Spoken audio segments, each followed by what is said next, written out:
नमस्कार दोस्तों, स्वागत है आपका आज के मगध समाचार में, जिसमें सबसे पहली और बड़ी खबर में आपको बताएंगे कि संसद में केंद्र सरकार पर बरसे मल्लिकार्जुन खड़गे। कहा संसद के जरिए क्रीमी लेयर फैसले को कर देना चाहिए था रद्द। दूसरी खबर में जिक्र होगा कि तानाशाही के खिलाफ देश में लोगों को लड़ना होगा। सिसोदिया बोले चंदा नहीं दिया इसीलिए ये सब कर रही है मोदी सरकार। खबर में आगे जिक्र होगा कि चाचा ने दोबारा धोखा दिया, बीजेपी आरएसएस को फलने फूलने का मौका दिया। नीतीश कुमार पर जमकर बरसे तेजस्वी यादव। खबर में आगे आपको यह भी बताएंगे कि भारत में जल्द कुछ बड़ा होने वाला है और हिंडनबर्ग रिसर्च ने दी है चेतावनी। पिछले साल अडानी ग्रुप पर किए थे खुलासे। और इसी के साथ खबर में आगे जिक्र होगा कि उपराष्ट्रपति जगदीप धनखड़ को हटाने की तैयारी में विपक्ष।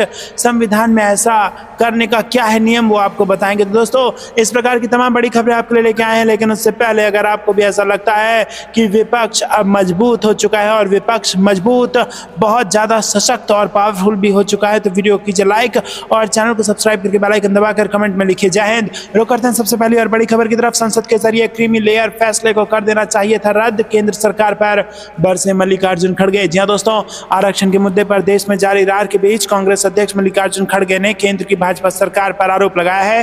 खड़गे ने पत्रकारों से बातचीत में कहा कि क्रीमी लेयर लाकर आप किसे लाभ पहुंचाना चाहते हैं। क्रीमी लेयर लाकर आप एक तरफ अछूतों को नकार रहे हैं और उन लोगों को दे रहे हैं जिन्होंने हजारों सालों से विशेषाधिकारों का आनंद लिया है।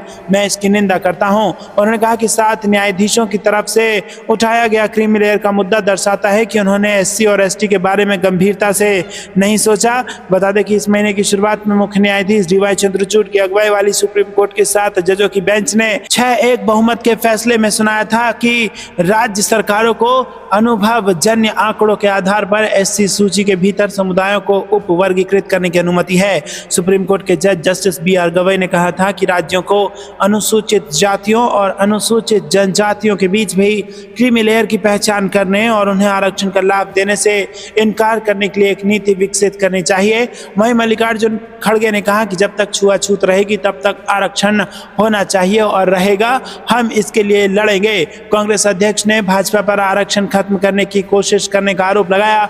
खड़गे ने कहा कि सरकार ने सार्वजनिक क्षेत्र की नौकरियों का निजीकरण कर दिया है और बहुत सारी यहाँ पर वैकेंसी हैं, लेकिन वो भर्ती नहीं कर रहे हैं। उन्होंने कहा कि एससी और एसटी को नौकरी नहीं मिल पा रही है और कोई भी एससी उच्च स्तरीय पदों पर नहीं है। वो एससी और एसटी को क्रीमी लेयर में वर्गीकृत करके दबाने की कोशिश कर रहे हैं। रुक करते हैं अगली ब्रेकिंग न्यूज की तरफ। लोगों को देश में तानाशाही के खिलाफ लड़ना होगा। सिसोदिया बोले चंदा नहीं दिया इसीलिए ये सब कर रही है मोदी सरकार। जी हां दोस्तों, आम आदमी पार्टी के वरिष्ठ नेता मनीष सिसोदिया ने शनिवार को पार्टी कार्यकर्ताओं और लोगों से देश में तानाशाही के खिलाफ लड़ने का आह्वान किया।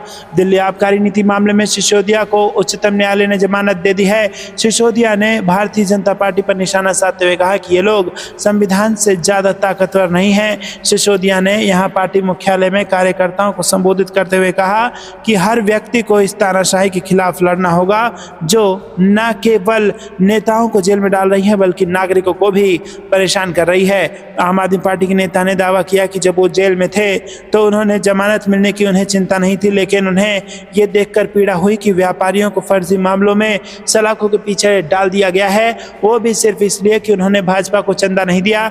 अपने संबोधन में सिसोदिया ने पार्टी प्रमुख एवं दिल्ली के मुख्यमंत्री अरविंद केजरीवाल का जिक्र किया और उन्हें देश में ईमानदारी का प्रतीक करार दिया। केजरीवाल भी इसी मामले में तिहाड़ जेल में बंद हैं। सिसोदिया ने कहा कि केजरीवाल के काम को बदनाम करने की साजिशें रची जा रही है और अगर विपक्ष के नेता इस तानाशाही के खिलाफ एकजुट हो जाएं तो केजरीवाल 24 घंटे में जेल से बाहर आ जाएंगे। सिसोदिया ने जमानत मिलने के फैसले पर कहा कि उच्चतम न्यायालय ने संविधान की शक्ति का इस्तेमाल कर तानाशाही को कुचल दिया। पूर्व उप मुख्यमंत्री ने कहा कि उन्हें उम्मीद थी कि 7-8 महीने में न्याय मिल जाएगा, लेकिन इसमें 17 महीने लग गए और अंततः सत्य की जीत हुई। विनेश फोगाट के मामले पर महिला पहलवान का नाम लिए बिना भाजपा पर निशाना साधते हुए सिसोदिया ने कहा कि उन्होंने इसके नेता के खिलाफ विरोध प्रदर्शन किया और लोगों ने देखा कि ओलंपिक में क्या हुआ। रुक करते हैं अगली ब्रेकिंग न्यूज की तरफ। चाचा ने दोबारा धोखा दिया, बीजेपी आरएसएस को फलने फूलने का मौका दिया। नीतीश कुमार पर जमकर बरसे तेजस्वी यादव। जहां दोस्तों, राष्ट्रीय जनता दल के अल्पसंख्यक प्रकोष्ठ की बैठक में नेता प्रतिपक्ष तेजस्वी यादव नीतीश कुमार और एनडीए सरकार पर जमकर बरसे।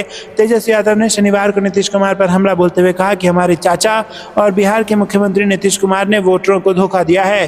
बिहार में महागठबंधन 2.0 को सत्ता में लाने वाली परिस्थितियों का जिक्र करते हुए तेजस्वी यादव ने कहा कि कि हमने बिहार में भाजपा को सत्ता से बाहर करने के उन्हें दूसरा मौका दिया, लेकिन उन्होंने हमें फिर से धोखा दिया और भाजपा में वापस चले गए। तेजस्वी ने भाजपा और आरएसएस सहित उनके सहयोगी संगठनों को सरकार में जगह देने के लिए नीतीश कुमार को दोषी ठहराया।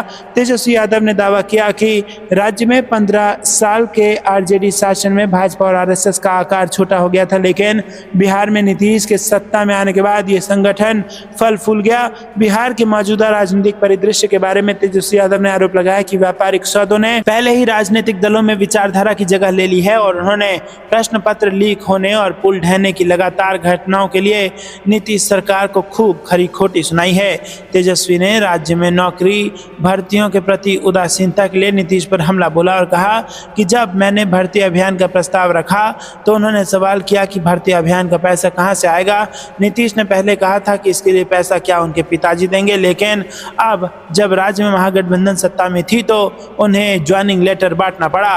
रुक करते हैं अगली ब्रेकिंग न्यूज की तरफ। भारत में जल्द कुछ बड़ा होने वाला है।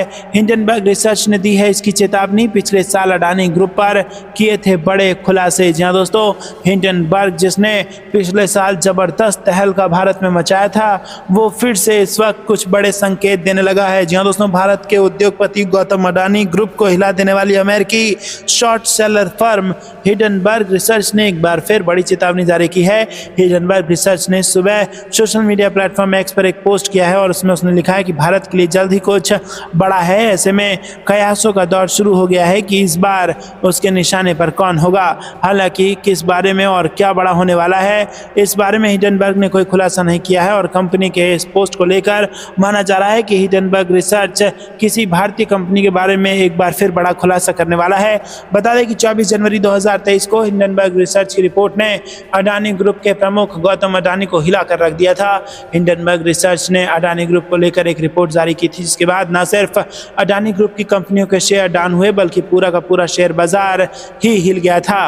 अब इसी हिंडनबर्ग रिसर्च ने एक बार फिर भारत को लेकर बड़ी चेतावनी दे डाली है। दोस्तों रुक करते हैं अगली ब्रेकिंग न्यूज की तरफ। उपराष्ट्रपति जगदीप धनखड़ को हटाने की तैयारी में विपक्ष। जी हां दोस्तों, विपक्षी दल उपराष्ट्रपति और राज्यसभा सभापति जगदीप धनखड़ को पद से हटाने के लिए उनके खिलाफ संविधान के अनुच्छेद 67 के तहत प्रस्ताव लाने की खातिर नोटिस देने पर विचार कर रहे हैं। सूत्रों ने शुक्रवार को ये जानकारी दी और सूत्रों ने बताया कि नोटिस के समय पर चर्चा की जानी चाहिए और निर्णय लिया जाना चाहिए। सूत्रों के अनुसार प्रस्ताव पारित होने की संभावना नहीं है, फिर भी ये राज्यसभा अध्यक्ष के स्पष्ट रूप से और लगातार पक्षपातपूर्ण दृष्टिकोण को उजागर करने वाला एक बयान होगा। अनुच्छेद 67B के तहत उपराष्ट्रपति को राज्यसभा के सभी तत्कालीन सदस्यों के बहुमत से पारित और लोकसभा द्वारा सहमत एक प्रस्ताव के माध्यम से उनके कार्यालय से हटाया जा सकता है। हालांकि इसके लिए कोई भी प्रस्ताव तब तक पेश नहीं किया जाएगा जब तक कि प्रस्ताव पेश करने के इरादे से कम 14 दिन का नोटिस ना दे दिया गया हो। दोस्तों आपको बता दें कि विपक्षी सूत्रों ने यह भी बताया है कि इस नोटिस के लिए 87 सांसदों ने हस्ताक्षर भी कर दिए हैं। विपक्ष से जुड़े एक सूत्र ने बताया कि 2 दिन पहले राज्यसभा में सदन के नेता जेपी नड्डा को अनौपचारिक रूप से सूचित किया गया था कि विपक्ष धनखड़ को हटाने के लिए एक प्रस्ताव प्रस्तुत करने पर विचार कर रहा है। कांग्रेस और विपक्षी गठबंधन Indian national developmental inclusive alliance यानी कि इंडिया के कई अन्य घटक दलों ने शुक्रवार को आरोप लगाया कि राज्यसभा में सभापति जगदीप धनखड़ का रवैया पक्षपातपूर्ण दिखाई देता है तथा हालात यह है कि नेता प्रतिपक्ष मल्लिकार्जुन खड़गे को बोलने नहीं दिया जाता और उनका माइक बंद कर दिया जाता है। इसे लेकर उच्च सदन में धनखड़ और इंडिया गठबंधन के सहयोगी दलों के बीच गतिरोध एक बार फिर बढ़ गया है। धनखड़ के अस्वीकार्य लहजे और अनादर के खिलाफ विपक्ष के विरोध जताने के बाद कांग्रेस ने एक प्रेस कॉन्फ्रेंस आयोजित की और दावा किया कि सभापति विपक्ष को उच्च सदन में वो महत्व नहीं दे रहे हैं जिसका वो हकदार हैं। कांग्रेस नेता अजय माकन ने संवाददाता सम्मेलन में कहा कि विपक्षी दलों को लगता है कि सभापति का दृष्टिकोण पक्षपातपूर्ण है। राज्यसभा एक ऐसा सदन है जो अन्य विधायकों के लिए मानदंड निर्धारित करता है। उस सदन में सभापति को पक्षपातपूर्ण नहीं दिखना चाहिए। केवल कांग्रेस ही ऐसा महसूस नहीं करती बल्कि सभी विपक्षी दलों को लगता है कि सभापति का व्यवहार एक पक्ष को लेकर यहाँ पर पक्षपातपूर्ण है और उन्होंने कहा कि विपक्ष को उच्च सदन में वो महत्व नहीं मिल रहा है जिसके वो हकदार हैं। उन्होंने कहा कि अगर विपक्ष की आवाज़ सभा में नहीं गूंजती है तो और कहां गूंजेगी। राज्यसभा में कांग्रेस के उपनेता प्रमोद तिवारी ने दावा किया कि विपक्ष नेता मल्लिकार्जुन खड़गे को बोलने की अनुमति नहीं है, उन्हें अक्सर बाधित किया जाता है और उनके माइक्रोफोन अक्सर बंद कर दिए जाते हैं। दोस्तों आपको यह कुछ लगता है कमेंट कमेंट में जरूर बताइए। वीडियो को लाइक नहीं किया तो लाइक जरूर कीजिएगा। रुक करते हैं अगली ब्रेकिंग न्यूज की तरफ। बिहार से आ रही है। तेजस्वी यादव के सबसे करीबी नेता ने खोला मोर्चा, मोदी सरकार के खिलाफ कर दिया है हल्ला बोल। जी हाँ दोस्तों, आपको बता दें कि यहाँ पर बिहार की विशेष दर्जे की मांग, देश में जातिगत जनगणना की मांग को लेकर इंडिया अलायंस के नेताओं का संसद में प्रदर्शन लगातार जारी है। गुरुवार के बाद शुक्रवार को भी इंडिया अलायंस के नेताओं ने संसद के बाहर प्रदर्शन किया और इस दौरान तेजस्वी यादव के सबसे करीबी नेता और राज्यसभा सांसद संजय यादव ने मोदी सरकार के खिलाफ मोर्चा खोल दिया है। प्रदर्शन में शामिल आरजेडी, कांग्रेस, वाम दल के नेता ने आरोप लगाए हैं कि केंद्र की मोदी सरकार बिहार को विशेष राज्य का दर्जा देने से बच रही है। सरकार संसद में खड़ी होकर झूठ बोल रही है। अनुसूचित जाति, जनजाति और अन्य पिछड़ा वर्गों को ठगा जा रहा है। और इससे पहले गुरुवार को भी इंडिया अलायंस के नेताओं ने विभिन्न मांगों के समर्थन में प्रदर्शन किया था। राज्यसभा में विशेष राज्य के दर्जे की मांग को लेकर आरजेडी सांसद और तेजस्वी यादव के सबसे करीबी नेता संजय यादव ने एक दिन पहले ही वित्त विधेयक पर चर्चा के दौरान कहा कि भाजपा ने हस्तिनापुर की गद्दी के लिए पाटलिपुत्र से समर्थन तो ले लिया, लेकिन बिहार को दिया कुछ नहीं। उन्होंने कहा कि केंद्र में 10 और बिहार में 17 वर्षों से एनडीए की डबल इंजन की सरकार है। एनडीए की सरकार ने बिहार को गरीबी, बेरोजगारी, पलायन और केंद्र बनाकर छोड़ दिया है। तो दोस्तों, क्या आपको भी ऐसा लगता है कि डबल इंजन की सरकार में कुछ फायदा बिहार को नहीं हो रहा है? कमेंट में अपनी राय जरूर बताइए। वीडियो को लाइक नहीं किया तो लाइक जरूर कीजिएगा। रुक करते हैं अगली ब्रेकिंग न्यूज की तरफ, जहां पर आपको बता दें कि छत्तीसगढ़ में आदिवासी मुख्यमंत्री होने के बावजूद सुरक्षित नहीं है आदिवासी। कांग्रेस पार्टी ने लगाया ये बड़ा आरोप। जी हां दोस्तों, छत्तीसगढ़ प्रदेश कांग्रेस कमेटी के अध्यक्ष दीपक बैज ने शुक्रवार को विश्व आदिवासी दिवस के अवसर पर लोगों को संबोधित करते हुए कहा कि विश्व आदिवासी दिवस के अवसर पर आज मैं माननीय मुख्यमंत्री को पत्र लिख रहा हूं कि प्रदेश में आदिवासी मुख्यमंत्री होने के बावजूद उनके राज्य में आदिवासी सुरक्षित नहीं है। उन्होंने कहा कि राज्य में फर्जी नक्सली मुठभेड़ों में लोग मारे जा रहे हैं, डायरिया और मलेरिया से लोग मर रहे हैं, जल और जंगल छीने जा रहे हैं और इसका मतलब है कि आदिवासी मुख्यमंत्री के राज्य में आदिवासी सुरक्षित नहीं है। ये बहुत दुर्भाग्यपूर्ण है। इसीलिए मैं माननीय मुख्यमंत्री को उनकी घोषणाओं में सुधार करने के लिए पत्र लिख रहा हूं। दोस्तों, आपको बता दें कि वक्फ बोर्ड के संशोधन को लेकर उन्होंने कहा कि ये राजनीतिक दुष्प्रचार है और ये सरकार राजनीतिक दुष्प्रचार के लिए ऐसे कानून ला रही है। तो दोस्तों, ये बेहद दुर्भाग्य की बात है कि जिस धरती के नीचे करोड़ों लाखों करोड़ों का खनिज है, उसी धरती के ऊपर सबसे ज्यादा गरीब आदिवासी हैं। और ऐसे में आपको बता दें कि अभी तक आज़ादी के 75 साल हो जाने के बावजूद भी वो अपने जल, जंगल और जमीन की लड़ाई लड़ रहे हैं। ऐसे में आपको क्या कुछ लगता है? कमेंट में जरूर बताइए। वीडियो को लाइक नहीं किया तो लाइक जरूर कीजिएगा। रुक करते हैं अगली ब्रेकिंग न्यूज की तरफ। धर्मेंद्र प्रधान ने संसद को किया गुमराह, जयराम रमेश ने दिया विशेषाधिकार हनन का नोटिस। जी हाँ दोस्तों, कांग्रेस के वरिष्ठ नेता जयराम रमेश ने राष्ट्रीय शैक्षिक अनुसंधान और प्रशिक्षण परिषद यानी कि एनसीईआरटी की पाठ्य पुस्तकों से संविधान की प्रस्तावना को कथित तौर पर हटाए जाने के मुद्दे पर सदन को गुमराह करने का आरोप लगाते हुए धर्मेंद्र प्रधान के खिलाफ राज्यसभा में विशेषाधिकार हनन का नोटिस दिया है। राज्यसभा के सभापति जगदीप धनखड़ को भेजे गए नोटिस में रमेश ने कहा कि 7 अगस्त 2024 को नेता प्रतिपक्ष मल्लिकार्जुन खड़गे ने तीसरी और छठी कक्षा के बच्चों के लिए एनसीईआरटी द्वारा पाठ्य पुस्तकों में भारत के संविधान की प्रस्तावना को हटाए जाने का मुद्दा उठाया था। उन्होंने कहा कि इसके जवाब में शिक्षा मंत्री धर्मेंद्र प्रधान ने बाद में कहा कि अभी छठी कक्षाओं की जो पाठ्य पुस्तक आई है उसमें भी प्रस्तावना है। राज्यसभा में कांग्रेस के मुख्य सचेतक रमेश के अनुसार प्रधान का ये दावा तथ्यात्मक रूप से गलत और भ्रामक है।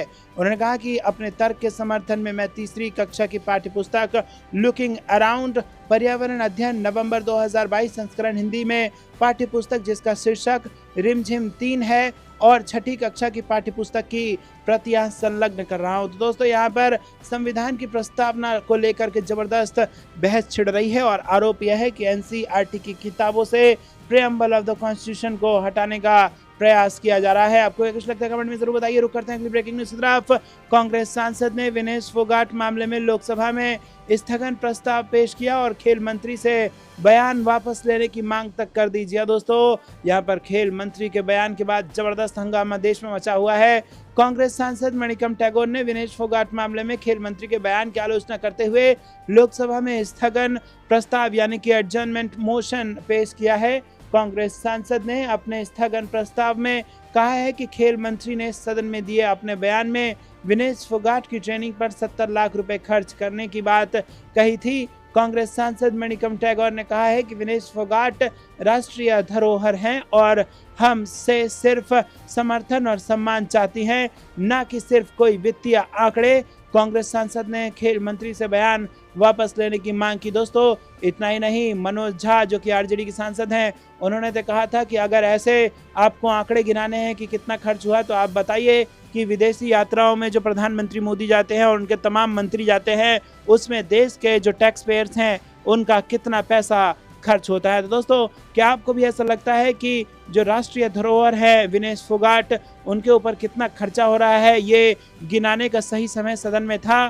क्या ये उचित था? कमेंट में अपनी राय जरूर बताइए। वीडियो को लाइक नहीं किया तो लाइक जरूर कीजिएगा। रुक करते हैं अगली ब्रेकिंग न्यूज की तरफ, जो कि हरियाणा से आ रही है। दिल्ली में विधानसभा चुनाव की रणनीति बनाएगी कांग्रेस, हरियाणा मांगे हिसाब अभियान की होगी समीक्षा। जी हाँ दोस्तों, यहाँ पर हरियाणा में विधानसभा चुनाव की रणनीति तैयार करने को लेकर बनाई गई राज्य स्तरीय कमेटी की पहली बैठक 10 अगस्त को बुलाई गई है। नई दिल्ली के हरियाणा भवन में होने वाली ये बैठक कांग्रेस प्रभारी दीपक बाबरिया लेंगे, जिसमें पूर्व मुख्यमंत्री भूपेंद्र सिंह हुड्डा, प्रदेश अध्यक्ष चौधरी उदय भान और हरियाणा कांग्रेस के कार्यकारी प्रधान जितेंद्र भारद्वाज समेत सभी 51 सदस्य शामिल होंगे। रुक करते हैं अगली ब्रेकिंग न्यूज की तरफ। झारखंड में जन गण मन यात्रा निकालेगी कांग्रेस, रांची में राहुल गांधी दिखाएंगे इसको हरी झंडी। जी हाँ दोस्तों, झारखंड के साथ बाकी 3 अन्य राज्यों में विधानसभा चुनाव होने वाले हैं, जिनकी तैयारियों में सभी पार्टियां अपनी पूरी ताकत लगा रही है और इसी कड़ी में कांग्रेस झारखंड के विधानसभा क्षेत्रों में यात्रा शुरू करने जा रही है, जो कि 21 दिनों तक चलेगी। दोस्तों रुक करते हैं अगली ब्रेकिंग न्यूज की तरफ। राज्यसभा में सभापति पर महिलाओं के अपमान का आरोप, जया बच्चन बोली माफी मांगे जगदीप धनखड़। जी हाँ दोस्तों, समाजवादी पार्टी के सांसद जया बच्चन ने कहा कि मैंने सभापति के टोन पर आपत्ति जताई, हम स्कूल के बच्चे नहीं हैं, हम सब वरिष्ठ हैं। उन्होंने कहा कि आप सेलिब्रिटी होंगी, मुझे फर्क नहीं पड़ता, ये महिलाओं का अपमान है। तो दोस्तों जगदीप धनखड़ का ये बड़ा बयान आया था, जिसमें उन्होंने जया बच्चन को कहा था कि आप सेलिब्रिटी होंगी, हमें कोई फर्क नहीं पड़ता।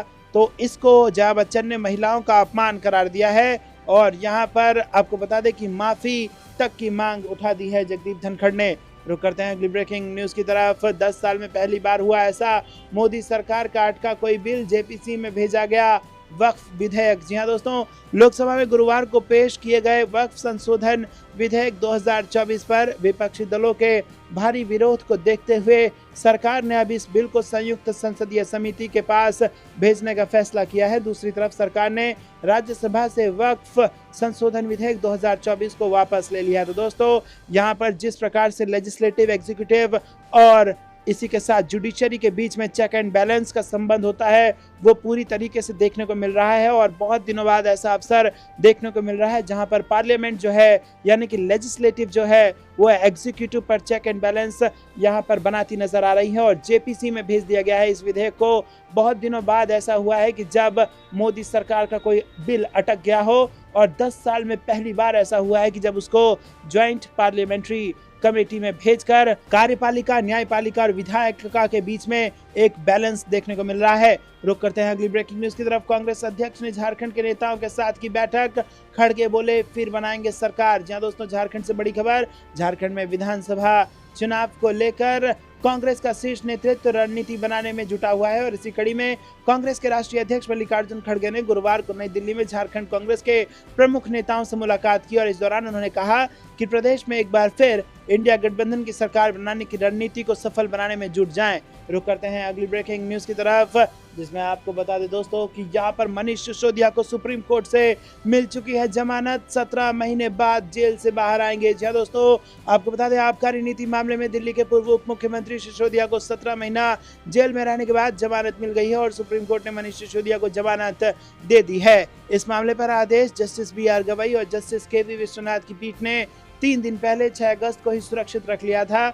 मनीष सिसोदिया ने दिल्ली हाई कोर्ट के फैसले के खिलाफ सुप्रीम कोर्ट का रुख किया था। दरअसल हाई कोर्ट ने सिसोदिया की जमानत याचिका खारिज कर दी थी। रुक करते हैं अगली ब्रेकिंग न्यूज की तरफ। संसद में विपक्ष का हंगामा, राज्यसभा और लोकसभा का कार्यवाही अनिश्चितकाल के लिए स्थगित। जी हाँ दोस्तों, लोकसभा और राजस्थान दोनों में विपक्ष ने जमकर हंगामा किया। लोकसभा में जहां वक्फ बोर्ड विधेयक को लेकर हंगामा हुआ तो वहीं राज्यसभा में जया बच्चन के मामले पर हंगामा हो गया। इसी बीच हंगामे के चलते राज्यसभा का 265वां सत्र शुक्रवार को अनिश्चितकाल के लिए स्थगित कर दिया गया। वहीं लोकसभा की कार्रवाई भी अनिश्चितकाल के लिए स्थगित कर दी गई है। तो दोस्तों, आपको ये कुछ लगता है कमेंट में जरूर बताइए।